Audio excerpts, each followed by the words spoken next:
Welcome back, ladies and gentlemen, for another featured build. Today, we have got a heavy armor Stamina Warden brought to us by SupermanXstyle. This is a two-handed sword and board Stam Warden that hits hard, has excellent sustain, and is just durable like no other. Over 3,000 health recovery, 40,000 resists, fully buffed, and we've got 15k penetration, not including the maul. Yeah, this build is like the ultimate brawler build for the Warden. It's great at that in-your-face fight style, and on top of it, because it's an Orc Warden, it's also got a good speed option too. So a massive shout out to SupermanXstyle for sending in that build and of course sending in some gameplay footage for us. He is an up and coming ESO content creator and we've got a link to his channel down in the description below, so be sure to stop by and drop him a sub, show him the love. And finally, let's take a look at that build, guys. So to begin, Superman has picked Orc for this build, and yeah, Orc is a fantastic option for a build like this. We get the weapon damage, we get the max stam, we get the healing power when we attack opponents with our weapon skills, and we get the increased sprint movement speed. But because this build does really benefit from stacking some higher resists, I have to say that Nord is also a fantastic option for a spec like this, but any stamina race would work well. Now, taking a look at the max stat on this build, when we buff up, we've got 10k magicka, almost 10.5k. Not a super big deal. We don't need to have a huge mag pool. The 28.8k HP buffed. Yup, nearly 30k. Really nice stuff for PvP, especially in heavy armor. This build will be very, very hard to burst down. And then 30k stamina, and this is on the back bar. On the front bar, we've got 29.5k stamina. Now, the sustain on this build is absolutely beautiful as well. We're going to fully buff for you guys again. We've got 575 magicka recovery, 3k health recovery. We're just shy, but when we sprint, this will go well over 3k health recovery.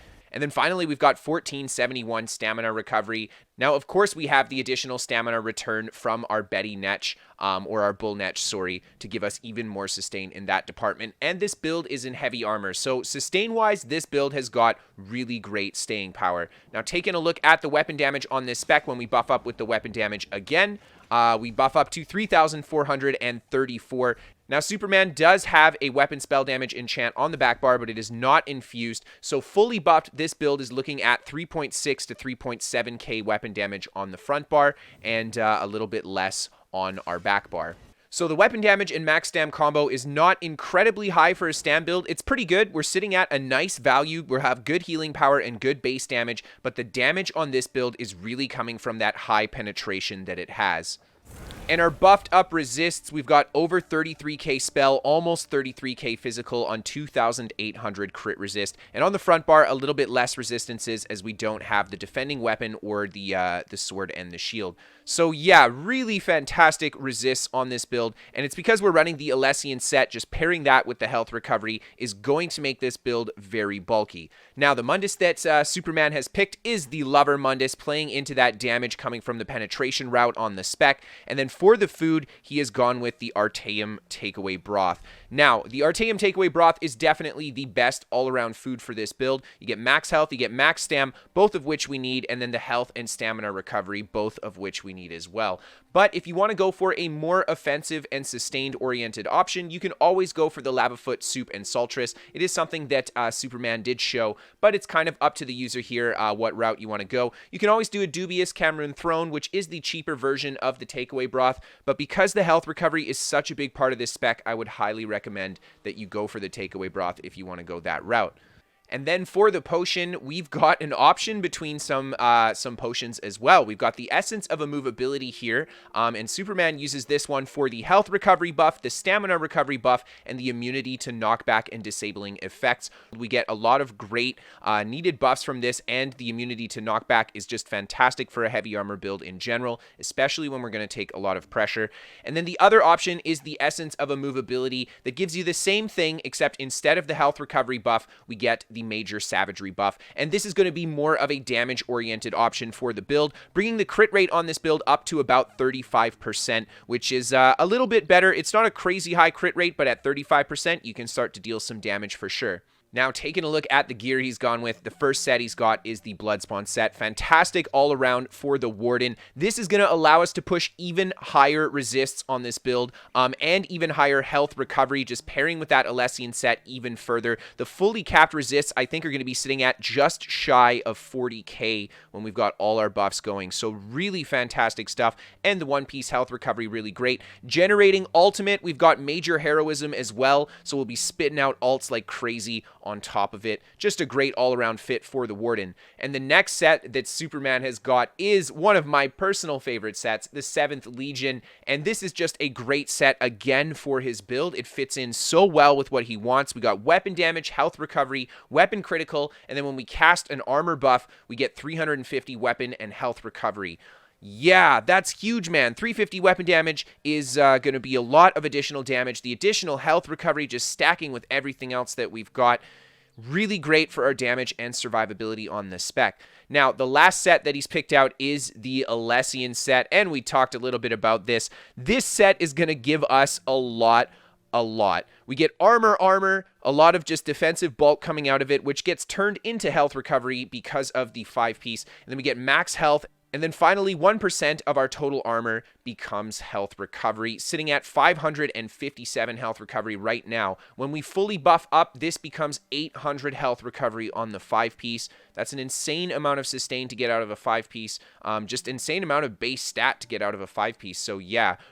Now, taking a look at the traits he's got, the Alessian Sword is defending with the weapon spell damage enchant. He went defending here, of course, to play into that Alessian set that he's running, just giving him more health recovery for having the higher defensive option. Now, on the shield, Superman actually went with the Max Stam enchant with Infused, and at first I didn't really understand this choice, but after I've taken a look at the build and played around with it a bit, I saw that he's running all his heals on the back bar, and it makes sense to have the Infused enchant here just because you get better burst heal on the back bar. If you're not going for the rally, you're going for the mushroom heal instead, which is the better burst option for the most part, as rally you can't really spam. So that makes sense in that department, but you can have flexibility with the trait here. Sturdy is a good option. Impenetrable is a great option too. The Alessian set means that you could pair this with Reinforced or even Nirnhoned, but you get very little health recovery out of the Nirnhoned trait versus something like Impen. I think you'll get a little bit more mileage. So I would say you can go for any of the traits we kind of mentioned there, kind of up to the user, but Superman himself did like the Infused. Now, on the front bar here, he's gone with Sharpened with the Maul. This build has 15k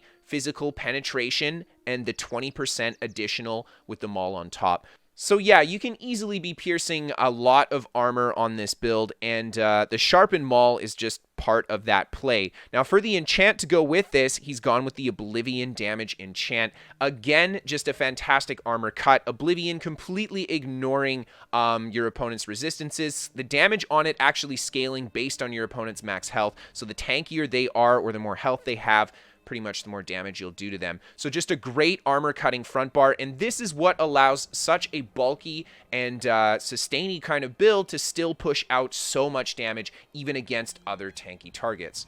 And then for the jewelry, he has gone with full Infused and the weapon damage. Absolutely fantastic for outgoing damage all around. You could go for the robust weapon damage if you want here. Will definitely outperform the robust weapon damage combo, but if you want to do that route for no CP, it's definitely an option if you feel like you need a little bit more max stat.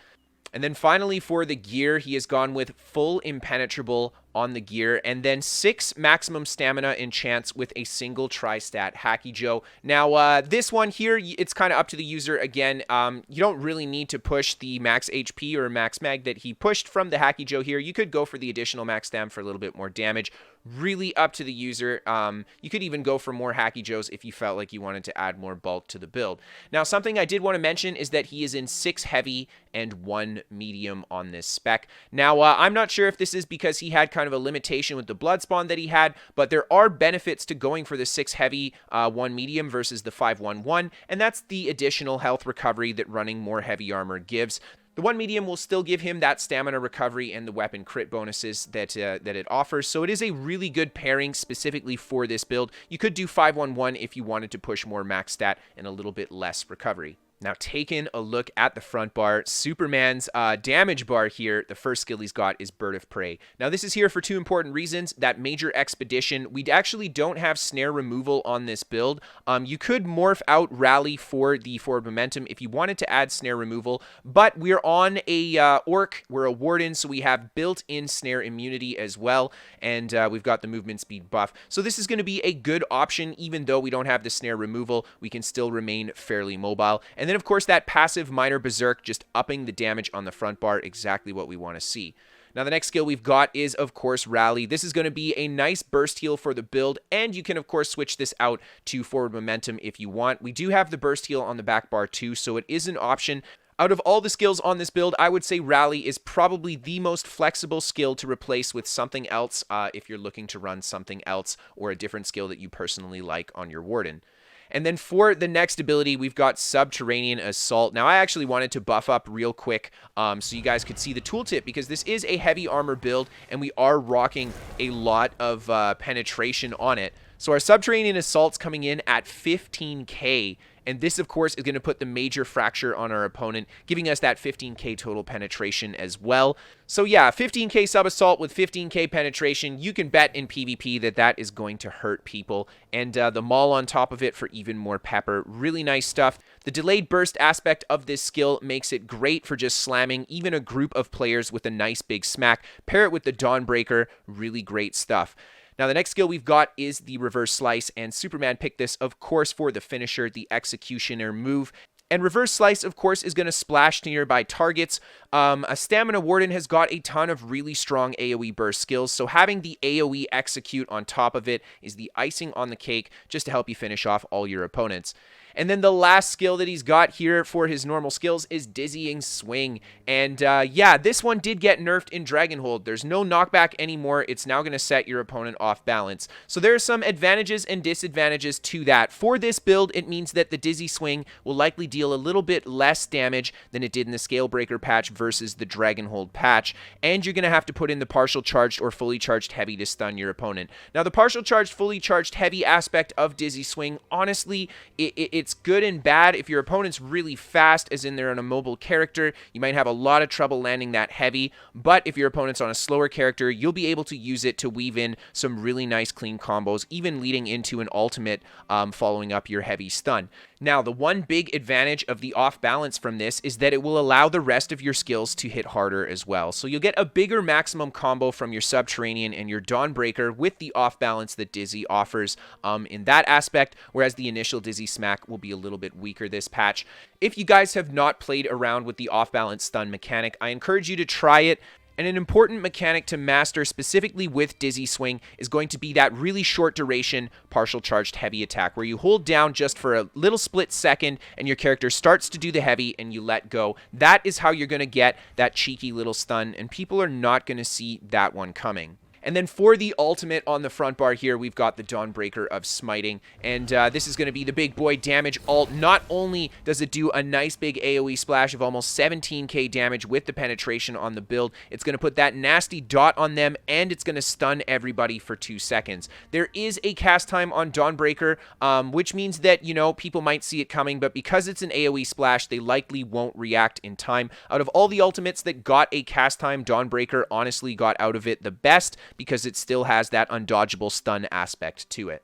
And of course, slotting this will give us a little bit more weapon damage on the front bar, i.e. a little bit more burst. Now, taking a look at the back bar for the build, the first skill Superman has got is Soothing Spores, and this is that burst heal that we mentioned, and it's got a nice tooltip in PvP, I'm not going to lie. We've got almost the 9k Soothing Spores, 15% additional healing on someone who's close to you, which counts for yourself. So yeah, over a 10k Soothing Spore tooltip, and Major Mending on the Warden is easy to come by, so this will proc that, giving us nice big burst heals. If this crits, you can expect very huge crits on this build to heal you up. So yeah, paired with all the healing over time and health recovery that this build has, it's a nasty burst heal to have on it.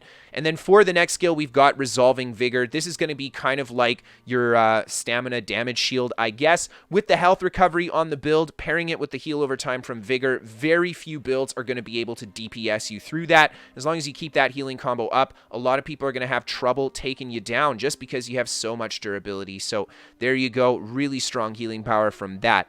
Now, the next skill that he's got is Shimmering Shield, and this is one of my favorite Warden skills myself, and it is really fantastic for a build like this for a few reasons. Number one, you absorb incoming projectile damage, up to 21k from the projectile. Well, that's a lot of damage to absorb, so yeah, that's just going to help you mitigate a huge amount of damage. Each projectile you absorb returns the resource for this skill, making it a very cheap skill that you can use to defend yourself from ranged attacks. And then finally, Major Heroism. That's just going to allow you to spit out ults left and right. It really changes Warden having access to that Major Heroism. It's a very powerful buff.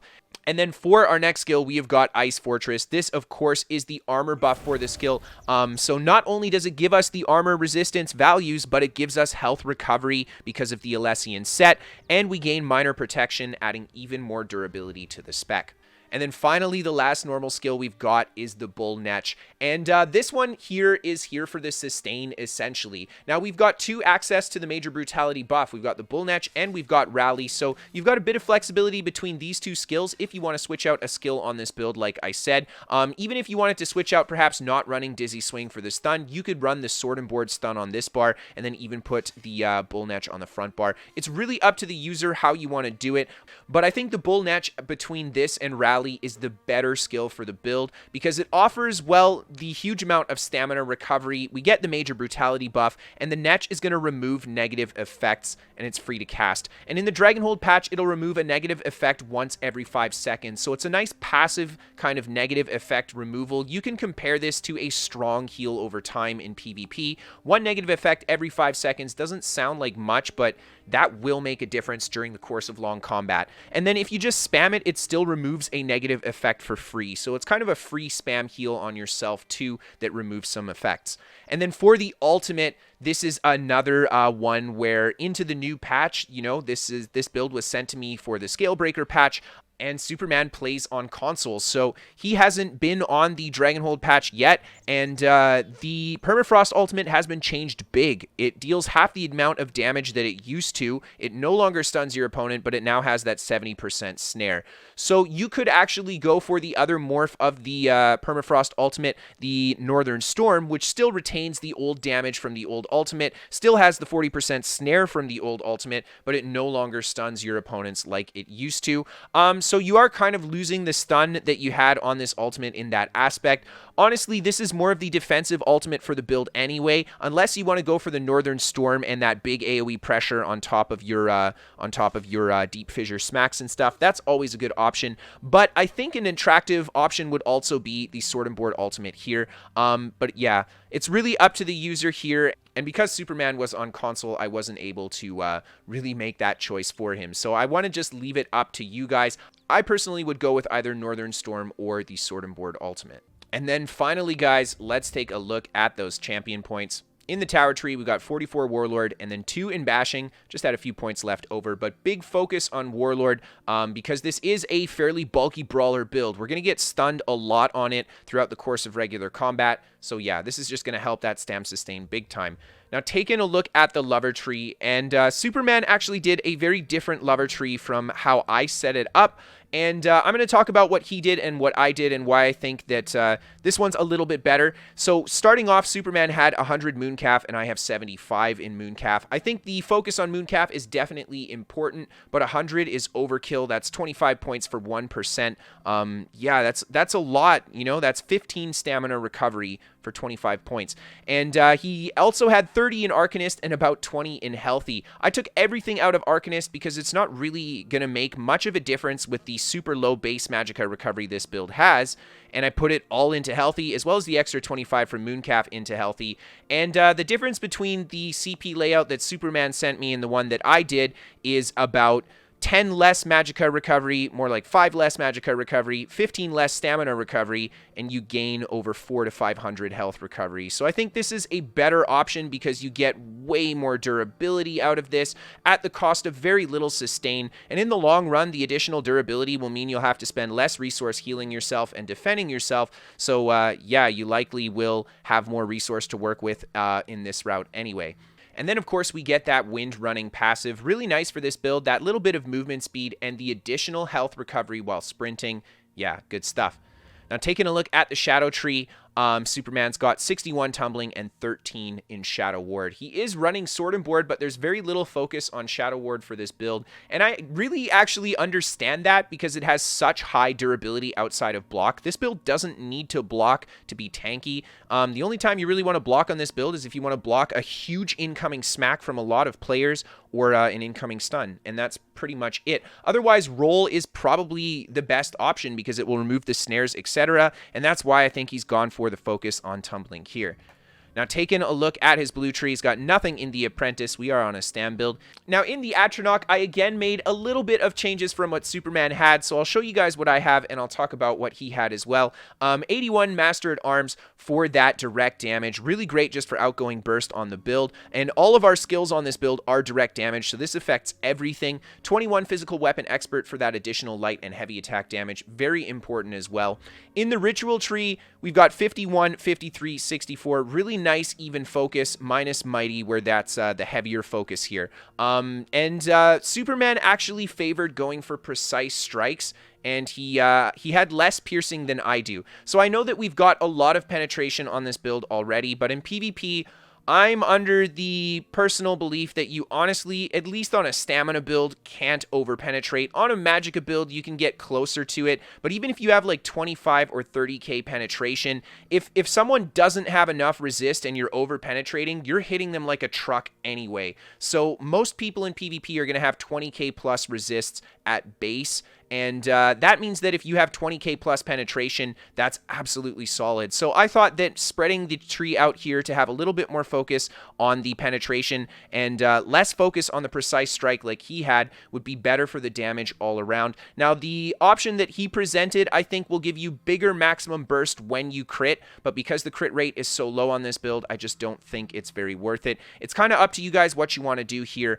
and that's why I've presented you guys with both options. And then for the important passive, we get Last Stand and Perfect Strike. Perfect Strike, very important because we get that 9% additional weapon crit. Last Stand for that additional access to the Major Heroism. It's not crazy important because we get it easily on the build, but it just means that it'll be up even if we don't need to cast that at a certain time and we get caught in a big burst. And then finally, this build really actually benefits from Exploiter. 10% bonus damage against an off-balance opponent. That's what's going to make all of our combos hit harder when we go for that dizzy swing versus the previous patch.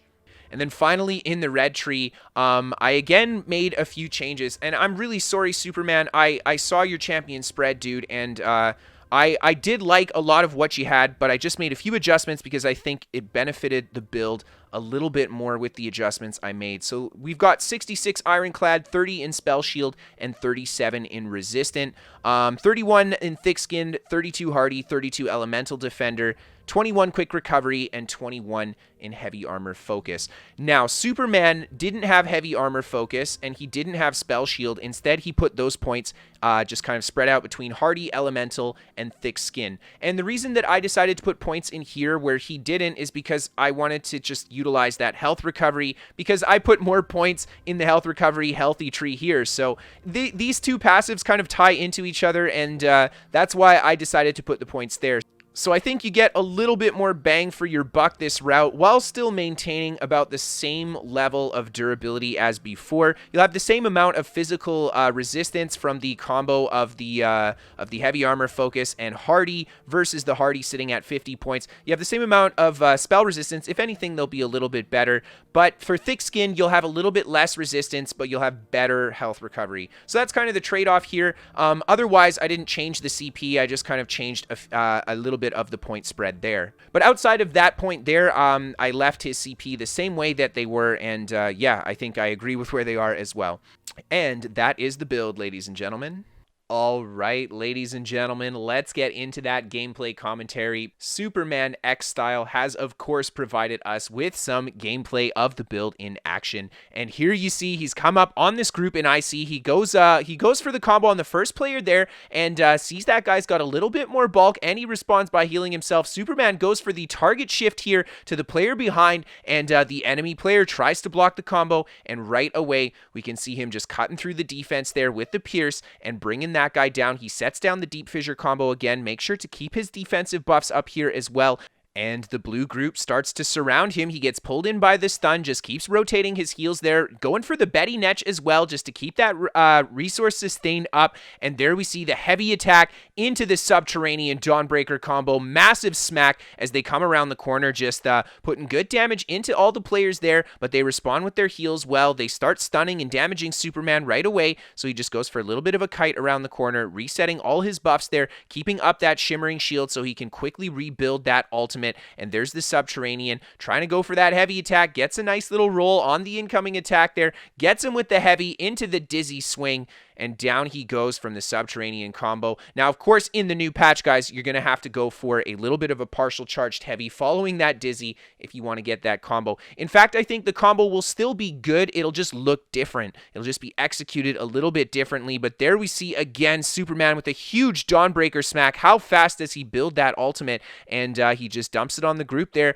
and comes back around the corner as they retaliate with an alt dump of their own. And Superman just keeping his shield up here, keeping those buffs going, and reading a book. Of course, you got to make sure that you get as many lore books as possible. He kites his way back down the corridor here, just going for that heavy attack. Unfortunately, missing it on the player there. He is in heavy armor, so the heavy attack returns a lot of resource for this build, but Superman just doing his best to tank it out. And here we can see so many dots on him. He just rotates that vigor, keeps his heals up, keeps the Betty Netch up as well, or the Bull Netch, sorry, and Superman able to just tank the damage out and keep his buffs going. He's almost got another potion coming up, and that's going to be a big relief for his Stambar. He's got the CC immunity as well, goes into his Northern Storm ultimate, and sets down the deep fissure into the executioner, the dizzy swing. One player goes down there. Superman just keeping the pressure up, still very low on stamina, gets the bash there. And just one of the big advantages, I think, of playing a heavy armor brawler build is that they can stay in the heat even on lower resource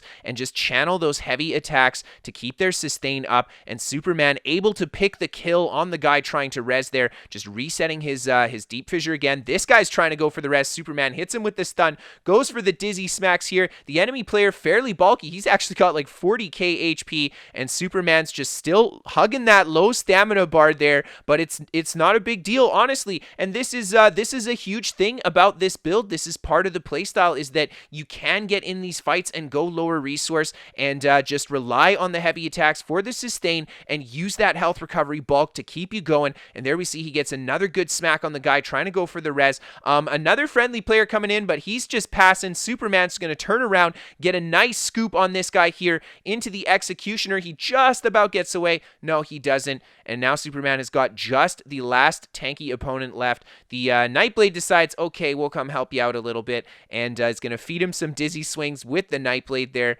and down he goes. So a massive shout out to SupermanXstyle for sending in the build and sending in the footage. Thank you so much, my man. Be sure to check out Superman's YouTube channel. We've got a link down in the description below. He is an up and coming ESO content creator, so don't be shy to show him some love. And of course, if you guys are interested in sending in your own builds to be featured, or if you guys want to send in a fight for the top 5 battles, you can send that to KristoferESO@hotmail.com. More information down in the description below. If you guys are interested in chatting with me, or if you guys just want to come tune in for some live gameplay, you can check out my Twitch, a link to that down below as well. We are sponsored by What the Fast. They're a VPN for gamers. They give me better ping to my favorite games, and they're free to try for the first 30 days. No credit card to sign up. So if it doesn't give you what you're looking for, no harm, no foul. You can just get rid of it. And then last but not least, if you guys really love the show and you want to help support it, you can always become a patron on Patreon. Without you guys' help, I wouldn't be doing this job. So a big thank you to everybody who decided to help out. A big thank you to everybody just for tuning in and watching the video. One last shout out for SupermanXstyle. Thank you again for sharing this build with everybody, and have a great night, everyone.